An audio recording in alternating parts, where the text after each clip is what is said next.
So if you have a question, just let Jess know and she will let me know. And Carrie will be monitoring the chat. So if she can, she'll answer directly. If not, she'll poke me and I will address the question.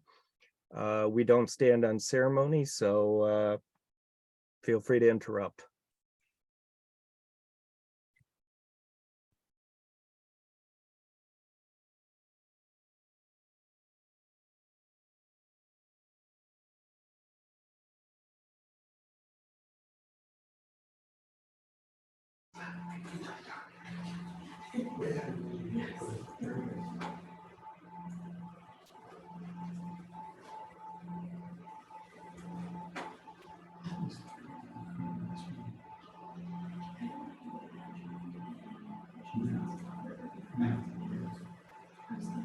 Let me see if she's saying. No, not signed up.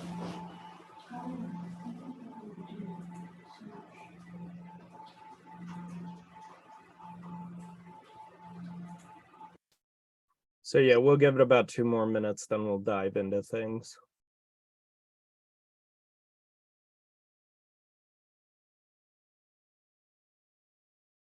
Let's start driving. We got everybody in here. Oh, okay. All right, so good morning all. My name is Douglas Hemphill. I am an instructional designer on campus and part of the team that supports our DLE, which is Brightspace. Also with me today is Carrie Mocyk, who is one of my coworkers. The other members of our team are Theresa Gilliard-Cook and Kathi Dutton, both of whom I'm sure you've run into at some point. So today we are going to talk a bit about quizzes in Brightspace. And the big news for that is that any day now we will have a new interface being released for quizzes. The good news is that it is very similar to the previous interface, so it should not cause any major problems. So to start with, I am going to try to share my screen.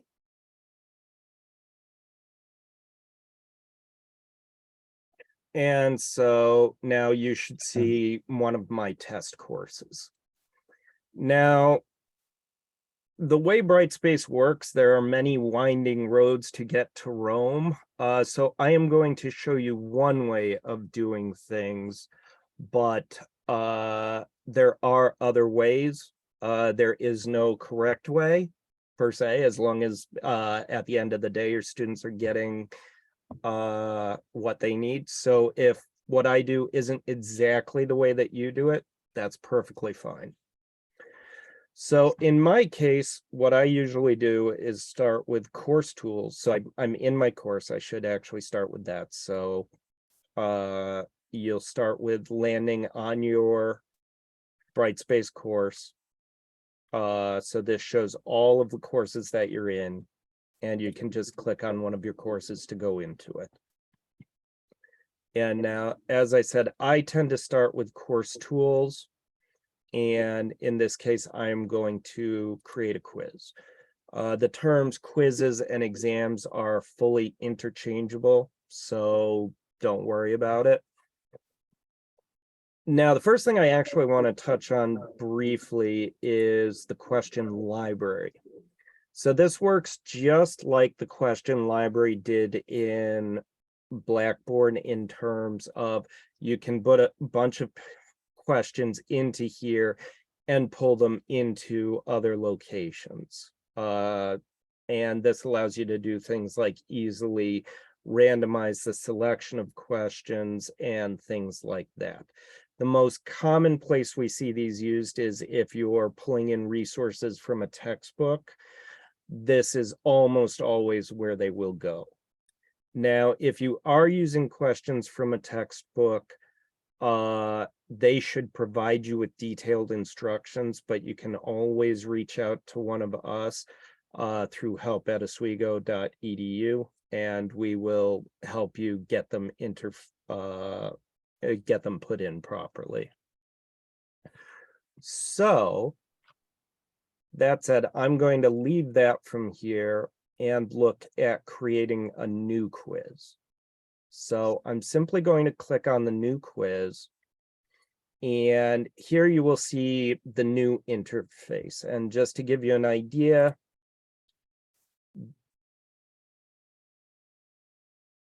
this is what the old interface looked like. So all of your commands were along the top.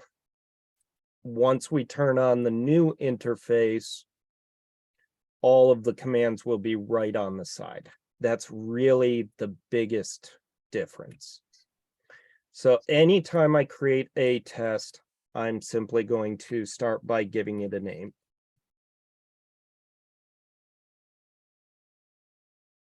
And proving my inability to type.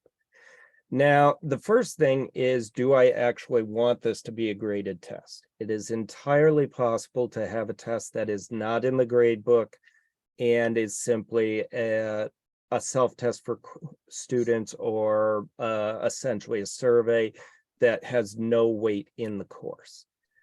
If I want it in the grade book, I can either manually add it to the grade book, or if I have a spot where I already want it, I can link it to that. In most cases, I'm going to add it to the grade book, and it's going to yell at me that there's no points. I'm just going to put a placeholder in here. And what it will do is it will simply create an item in the grade book with that name and that points value, and then I can go into the grade book and put it into a specific category if I'm using a percentage-based grade book, or otherwise play with it. In my opinion, that's the easiest way to do it, to simply turn this to in grade book and make the rest of the changes over there.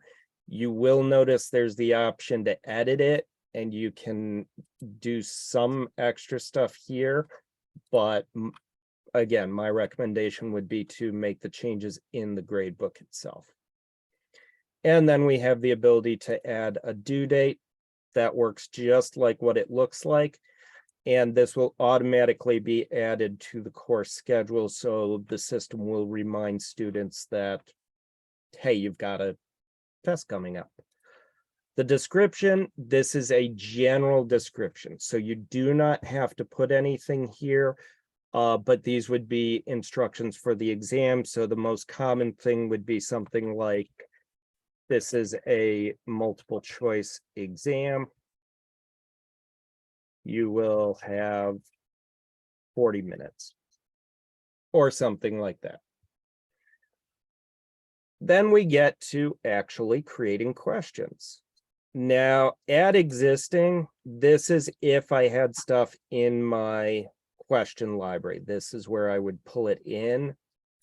If I just want to create new questions, I have three options. One is creating a new question, and I'll come back to that. A section is simply a way of breaking things up. So if I want to have a section all on chapter 1, I can set that up right here, and I don't even need to let my students see that. This can just be for my knowledge. Everything in this section is from chapter 1. Or I can create a question pool. Again, I would actually need questions in my library, and if somebody wants to see this, I'll go to a different course later and show you what this would look like. But essentially, when I hit browse question library, I would have a list of all my question library. So any questions I put in the question library, I would select the ones I want, hit import, and then just say, I want X number of questions from this. So if there were 30 questions, I want 6 from the 30, and I want them to have 2 points per question. And I would click save, and it would give me an entry here. Now, create new, there are a lot of options. The most common ones you will use, though, are probably multiple choice and written response. Now, multiple choice is pretty much what you would expect. Why is the sky blue?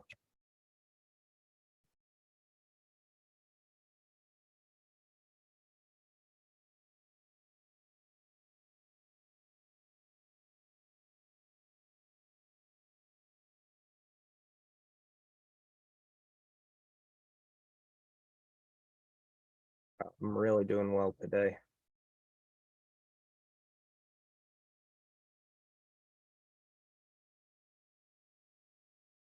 And then you simply select what the right answer is. You can always randomize the order of the answer questions, but note this is done on the question level. So there is no universal thing to say, I want every single question to have the order of answers randomized. It has to be checked at the question level. And I can obviously add more options if I want. And then I have the standard option to save it, or save and create a new, or even save and copy. If I'm working in an exam pool, I can make several different examples. Now, this is what's referred to as a self-grading question. So when a when a student takes a test, this will automatically grade itself and can push that grade right back to the student. The other type is a question that you have to grade manually, and by far the most common one for this is a written response. And this is the same idea.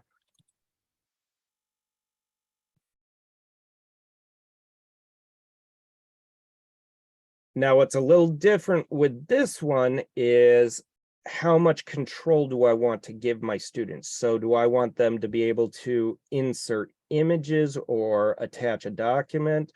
Or do I want them to have the rich HTML editor? And so without the HTML editor, all I can really do is just type text. If I turn on the HTML editor, you'll see now I have formatting options. And this is this is a preview screen, so students have much more space to work with. But it just gives them more options, most notably the ability to create bulleted lists, and the ability to insert stuff like tables or even videos. This is especially true for foreign languages or mathematics, because this is the best way to insert symbols. Now, the biggest thing to know with the written response questions is if you are using auto grading. So basically, if I have the test set up so that students immediately see it as soon as they hit submit, the system is going to treat all written response questions or anything that it can't grade as a 0 until you go in and put in the points. So you need to either let your students know up front, this is an initial grade, it will go up once I grade your written responses, or you simply want to hide the feedback until you've had a chance to grade those. Now, as noted, there are a lot of other questions. One of the best guides I found is actually from Vanderbilt. They have their own breakdown on the quiz terms and question types, as well as links to D2L videos. So I am going to share that in the chat. At some point, hopefully we will have our own video version of this, but not quite yet.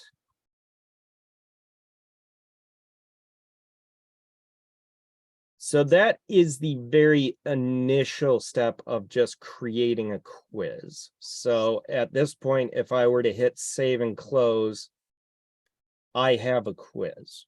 Now, this little symbol means that students can't see it, and this symbol means that it is a graded test. So it does count towards the grade book at the moment. Now, at any point in time, I can go back here, and again, it's just course tools, quizzes, and then I can edit this. And now I can start looking at the tabs on the right.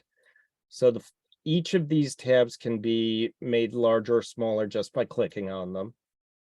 And the first one is simply a start and end date. So I can have it start at a specific time and end at a specific time. Now, Brightspace works slightly differently from Blackboard in that when a student goes into their content, as long as the item is not manually hidden, they will see a placeholder. So they will see a thing that says example test. They will simply not have a start button. Once the start date rolls in, they will be a begin test button will show up. And once the end date kicks in, that date will disappear. But if you don't want them to see it at all, you need to manually toggle it here. We're not really going to get into release conditions and special access right now. That's more accessibility stuff. The main thing that you would use the release conditions for is if a student missed a exam date, you would simply be able to create a specific condition for them where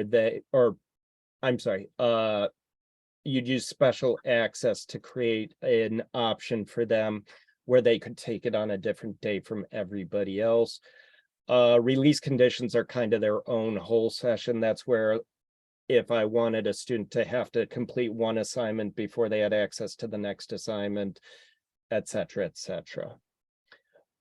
Passwords, is really something to consider using for if you have students take their test in a face-to-face environment. If you start with a password at the beginning of the class, it just ensures that you have to be in class to take the test, and then you can compare the starting times and make sure that somebody didn't start half an hour later after somebody texted them the password.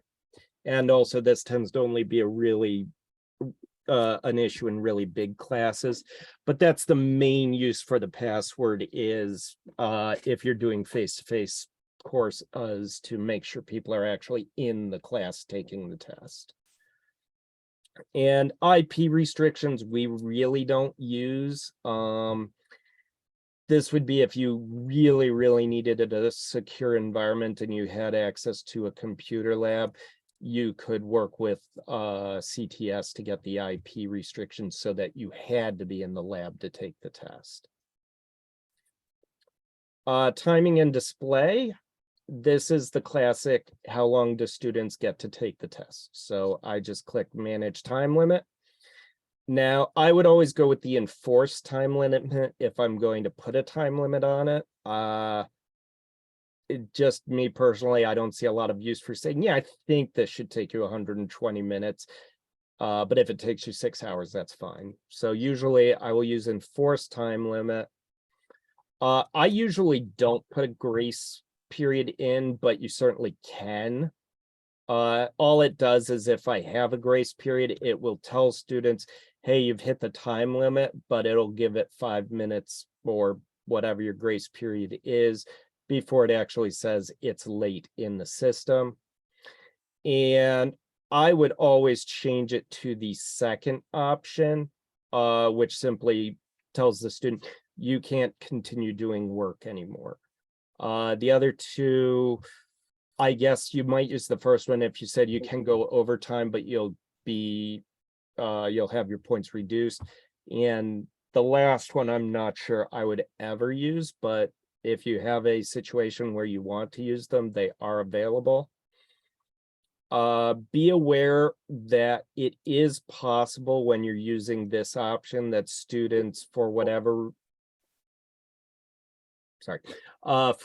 reason, leave the test, and then this will prevent them from going back in, and it can prevent them from turning their test in. So there is a manual override to force a test to be turned in. That's done through the grading interface though, and I doubt we'll get to that today, because that'll be part of whenever we actually talk about grading stuff. Also, there are some chats from Casey that are useful to know.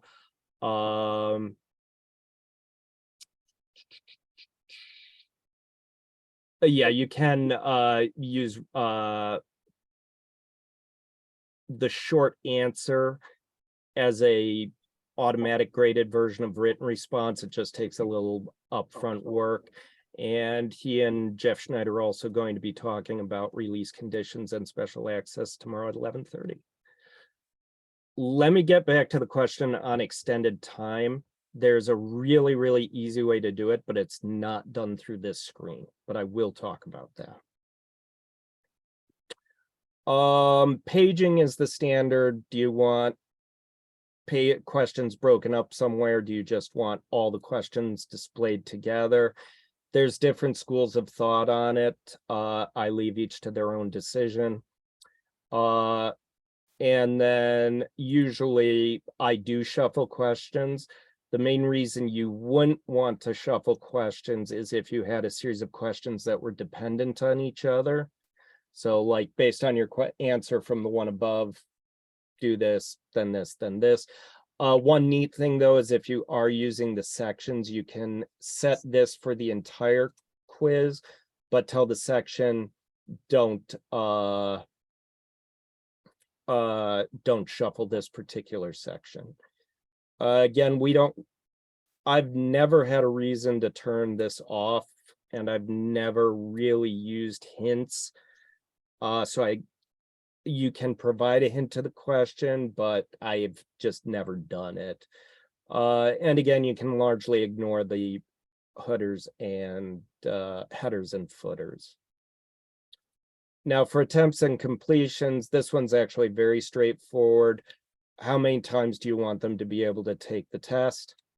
And how do you want it to be calculated in the grade book? And then they give you the option on new attempts, only give them the answers they previously got wrong.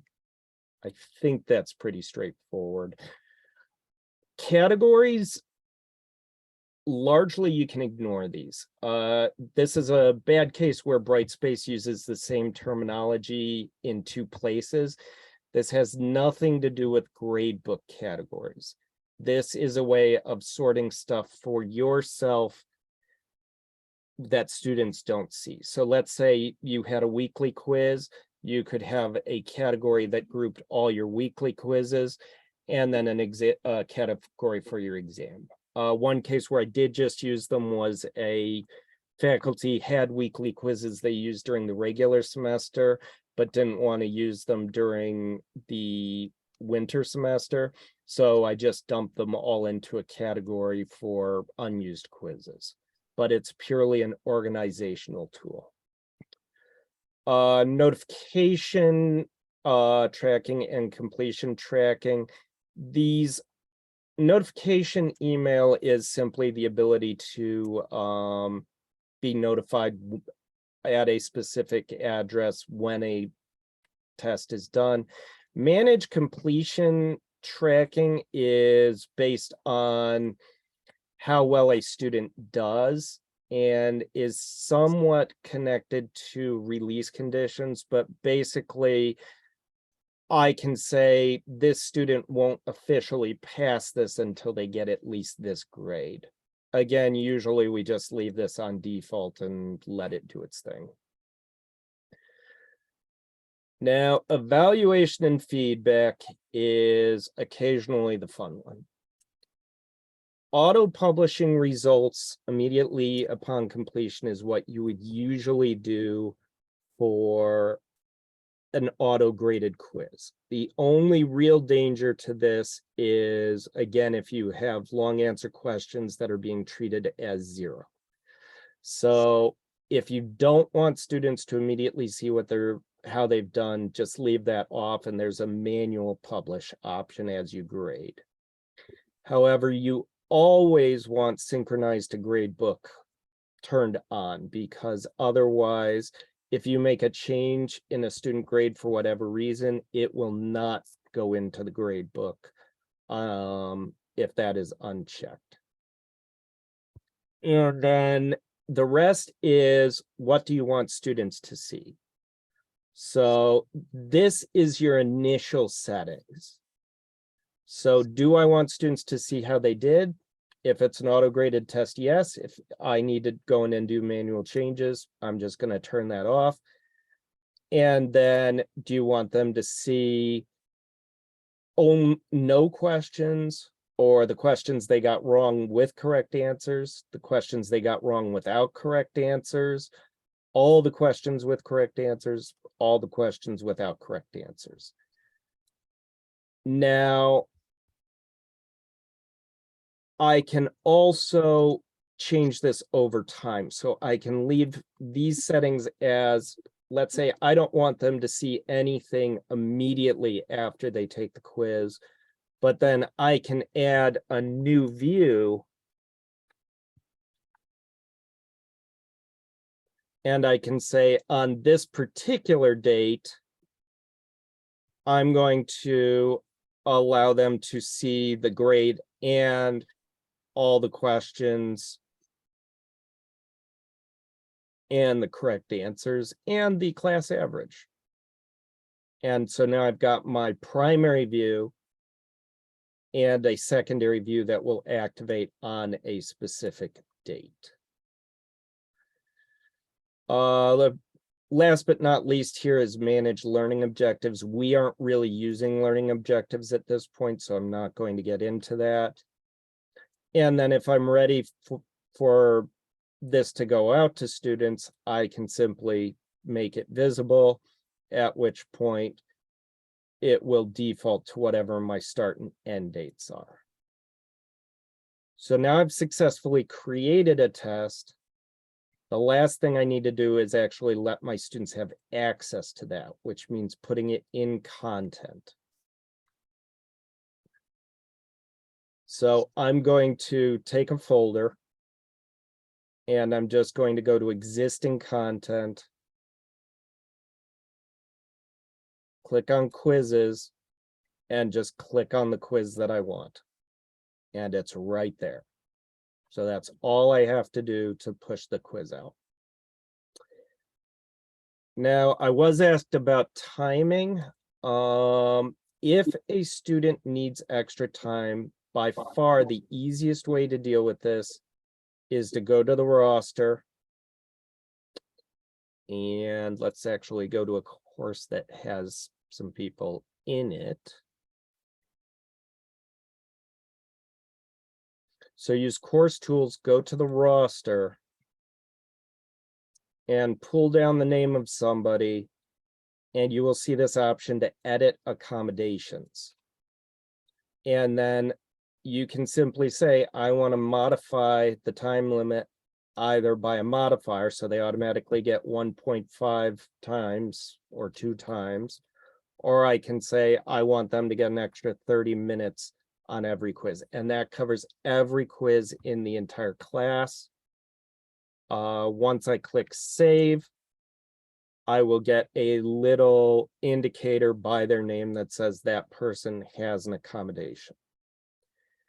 Now, this is a setting in Brightspace. This does not tell you whether or not a student needs accommodation. That is still handled through the accessibility office. So a student still needs to provide you with the documentation that says, I qualify for extra time, and then you would set this up in here. So I know that was a bit of a data dump, but we've got about 20 minutes for any questions or anything that you'd like me to go more in detail with, because this was a high level hit on most of this stuff. Doug, this is Mary McGowan. Hi, Mary. Hi, Doug. Just a quick question, and it's probably no, but I just want to make sure. So quizzes that I have now copied over to my new semester, and I've adjusted all the times and everything I want to do with them, they're not impacted by this new interface. I don't have to go in and do anything. To my understanding, no. I'm actually, so when the new interface comes out, it will not it won't change how existing tests work. There's still some questions being debated about whether or not you'll be able to switch between the two interfaces or not. But that stuff's above my pay grade. But it will not actually affect the ability of the student to take the test. Or the students won't see anything from their side. Or any difference from their side, I should say. So does that answer your question? I don't. I just want to make sure I don't need to now go in and tweak. No. Everything I've loaded up and gotten ready to go. Yes, no. Like I said, it doesn't change anything that's existing. Okay. Okay, so Ben asked, how do you import a quiz from an existing course in Brightspace and export it to another semester? Do you want just an individual quiz or do you want a whole course?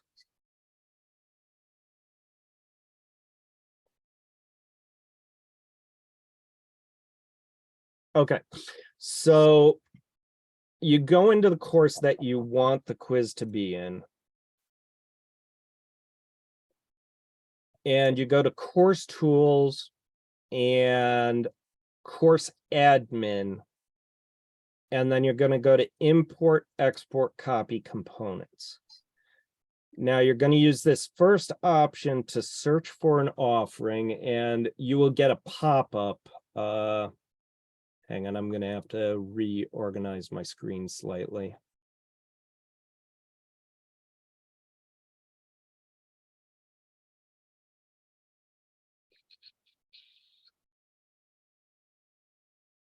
Okay, so you will get a pop-up.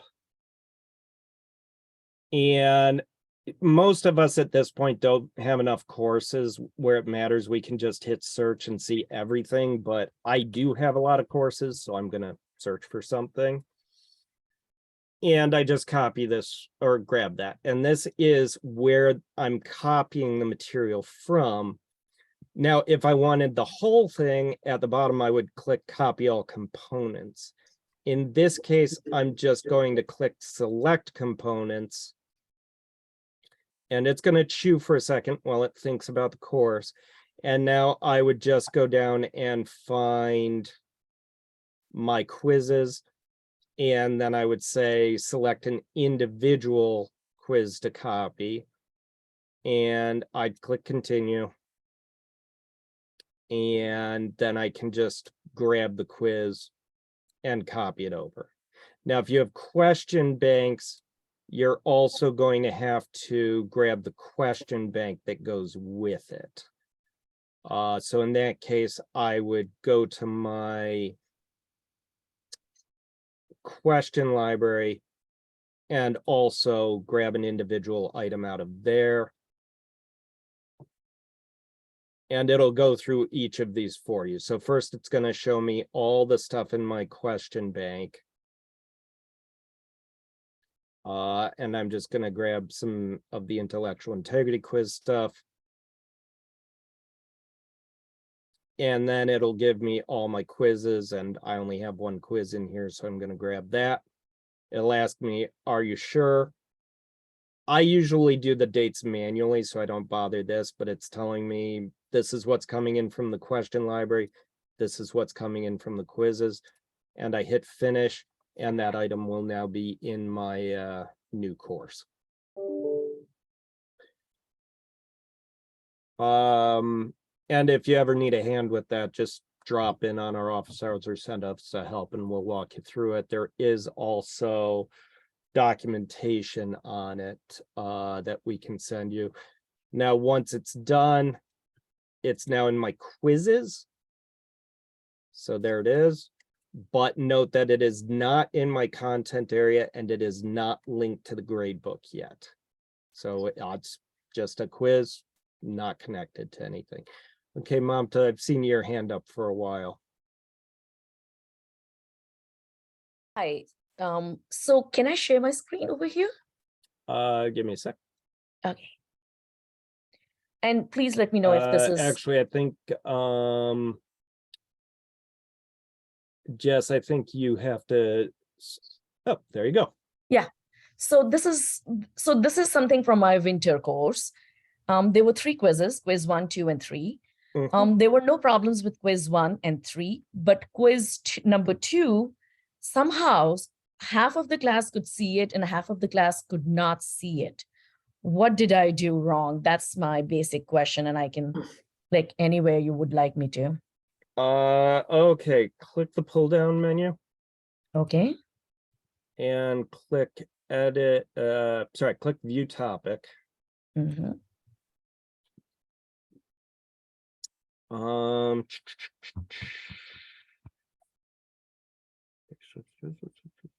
Okay, click quiz setup.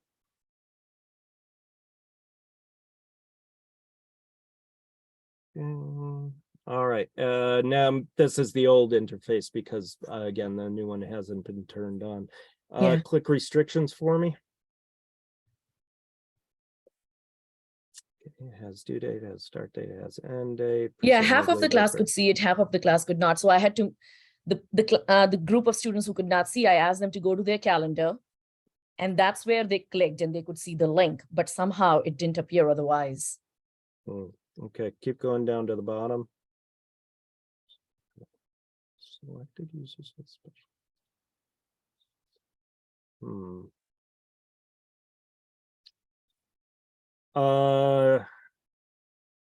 Okay, Doug, this is Casey. yeah, I'm curious, there was a bit of a hiccup in terms of students being able to see notification of quizzes and assignments and stuff if they had something else pending. What do you mean? Sorry, Casey. I didn't understand your question. That's fine. I didn't encounter this directly. I know that some other instructors came across it, and I think it's kind of gotten resolved Mhm. in that if a student had an assignment that they were working on, or even if they, I think, submitted it late, but it was sort of pending, it was just kind of hanging around there. Future assignments that were sitting there, they weren't getting the notifications for those because they still were working on something else. So it was a Okay. weird little bug. yeah, I actually And do. Now that Casey brought that up, I do remember that there was that little hiccup. So I am going to presume that it was a result of that hiccup. Especially if this was winter session 1. Yeah. No, you may be right, actually, because on this day, the quiz was due as well as a discussion activity was due. So it's quite possible that they had not completed the discussion activity, or it was pending and there is that? And I think, Mata, I think the thing was they didn't see it in the calendar and the notification they had this to do. Mhm. But if they'd actually went to their course tools quizzes, Well, no, content quizzes, remember. sorry, students don't content have it. quizzes, sorry, yeah, content quizzes, they would see the quiz in the list to be able to do it. They just weren't getting a notification that it was there for them to do. And that's one of the things I've noticed is the students, depending on how each of us sets our course up, they look in different places for stuff. Yeah. Well, and students are very reliant on the due dates once they start using them, because the due date interface is really nice in terms of telling you, hey, here's what's coming up, here's what you need to do. But if you miss something on it, suddenly you're the most horrible person in the world and your teacher is panicking. But yeah, Mom, I'm going to put that one down to a bug that hopefully has been resolved. Absolutely. Lisa, I would do that. Yes, I would just do It is. It's a bug. It's a bug. that. Thanks. Okay, make sure you turn off your screen sharing. Lisa wanted me to. Didn't she Oh. say that? I actually, okay. so Mamta, can you go misunderstood. back to the properties tab there? Sure. So I just want to make sure that I understand, because it has always driven me crazy that from this page, oh no, she did add category quizzes. Why can Yeah. I not add category quizzes? I have to go out to the grade book, like manage Okay, grades. so again, this is not the gradebook category of quizzes. Correct. Okay, This okay, is that That's a separate thing she set organizational up. quizzes I was talking about. okay. And But Go ahead- Doug, if go she ahead, goes Kate. to the assessment tab, and this is just that I don't like doing it this way, but you can do it this way. Yeah. So and so yeah, that's where when you could add a click grade item add and stuff. grade, so you will always have to create the category in the grade book first. But once the category is there, if you click add grade book or add grade item, and you can safely do this, Mamta, we'll just hit cancel. So if you can Okay. add that blue link that says add grade item. Okay.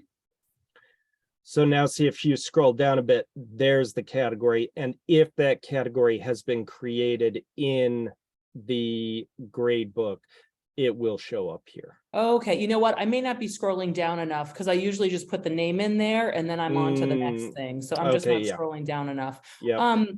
And I If we will can point pass out, along to Blackboard, I find it crazy that they use the same names for different things.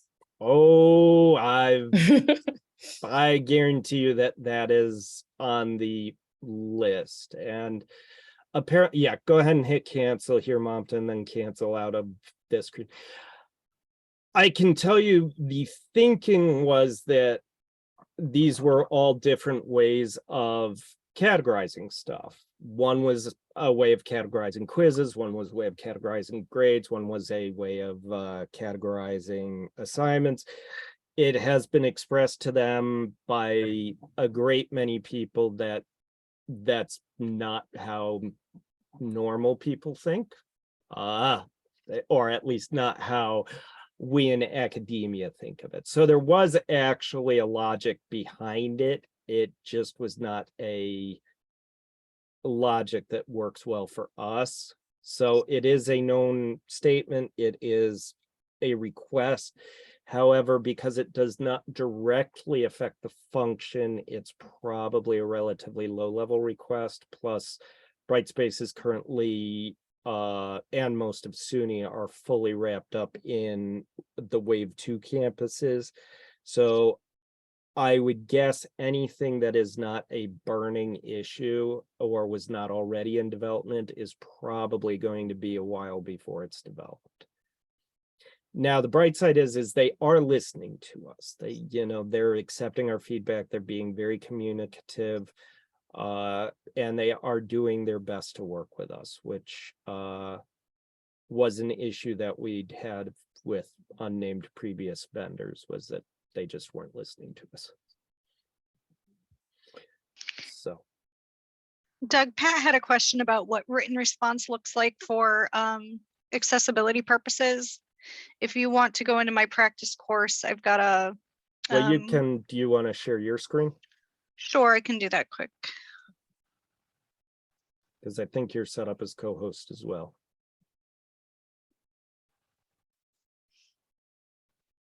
All right, let me just get things out of the way. Okay. If I go into the preview mode of a quiz, just wanted to show what it looks like. So the ability to listen to the written response. There is the record audio and record video. And Doug, do you know anything more about? So the record audio and the record video have to be turned on. Okay. To my knowledge, as long as the mouse cursor is in the right place, text to audio will work. I do not, however, know anything about how you would try to use the options up above. So like if I needed to add in a hyperlink or something like that, I don't know how that would work. And That's a good probably a question. question we should ask. Yep, that's a good question. All right. Well, as a But I do general, actually want to highlight that listen option. One of the reasons that we selected, that Brightspace was selected by SUNY was that it was the best for accessibility. And this is the kind of very simple thing that is extremely helpful to people, just having a very obvious button that I can hit and get immediate audio. Yep. So that's actually pretty cool. okay. Other questions? I just have a comment, and it's a shame Carrie closed her screen because there was something at the very bottom of the quiz I wanted to point out as an example, something I have found with students. I like to only set mine to show, say, 2 questions per page. Mm-hmm. When they get to the end of the second question, they have 2 options at the bottom of the screen. One says next and one says submit. Inevitably, somebody hits the blue submit button thinking that's going to submit the answers to those 2 questions, and it actually submits the quiz, the entire quiz, without letting them finish. So I have to put in my announcement, I have to announce at the beginning of every question, make sure you hit the gray next button to go to the next screen. Do not hit the blue submit button until you are completely done with the exam. And again, inevitably, somebody in the class is going to do it. And then I have to go in to Brightspace while the test is going on, give them another attempt, which makes them start over from scratch. I think, in the list of suggestions to Brightspace, they got to get rid of that submit button, except on the very last page of the exam. Did I Yeah, I make can myself see clear where there? that would probably cause some issues. So that's how it shows up, next page or submit. But Well, if you're Yeah. moving If along quickly, This may have changed. This might be a different view with the new quiz thing, because the next button was gray and there was a blue submit button. This looks different. Then it Okay. probably, I know one of the things that they were changing was how the next question functionality worked. Wonderful. Maybe they've So addressed that- it. Because Uh, according to this, it looks like they've addressed it. yeah, so that makes me happy. Yeah, makes me happy too. So yeah, hopefully Thanks, Carrie. Yep. Can I ask one question here? So sorry, let me just address one other thing.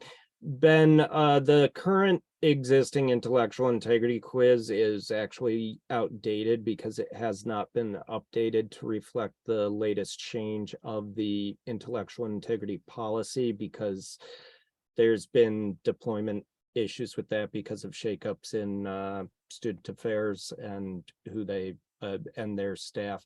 So I wouldn't worry about it unless it's one that you've customized. If you have customized, then just drop into one of our regular office hours, and which I'll post the information for those, and we will and we'll go over that. Now I don't have an issue with you asking a question, but I think the session officially ended at 11:50. So Jess, do we have the ability to hang out, or do you guys need to get ready for the next thing? My question will be all of 30 seconds. Yeah, you're all set. Okay, go for it. Wasn't there an upgrade to Brightspace that was going to go in over the weekend, this past weekend, and did it? Because if I read correctly and remember correctly, the My Performance tab for faculty was supposed to be changed to something else. They were going to leave it as My Performance for the students, but change it to like Class Performance or something from the faculty point of view. But mine still says My Yeah, I Performance. don't think, I think the change was delayed, and I don't know Okay. the reasoning why. That's actually done by not Carrie and I. So Gotcha. we kind of get the same information you get. Okay, just It curious. should tap, my expectation it will happen by Monday because they want it for the new semester. And I know we're in preview week, but Monday's kind of our do or die day. So if it doesn't happen Monday, it's probably not happening until summer. Okay, is that the But- same, these new quizzes, this new quiz interface is gonna happen by Monday? That would be my assumption, but Okay. you know the dangers of assuming things. Oh, yes. So I won't guarantee it, but that would be my guess. Okay, very good. Thank you. All right, well, thank you all. Carrie was nice enough to post the website to our support page, which has all of our online office hours and the Zoom link we use for that. We're always happy to have people drop in, so come join us. Otherwise, we'll probably be just talking to each other and trying to stave off that endless loneliness. All right. Thank you very thank much. Thank you, everyone. Thank you. Thanks. Bye.